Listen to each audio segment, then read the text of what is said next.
Got him. I saw that one swimming, guys. I think it's a big one too. Oh, jeez.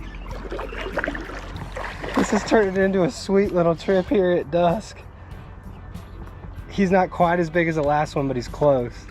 These fish are pre-spawn and they are fat.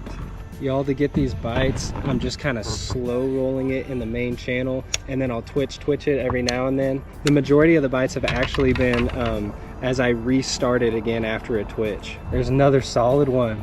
Same bait.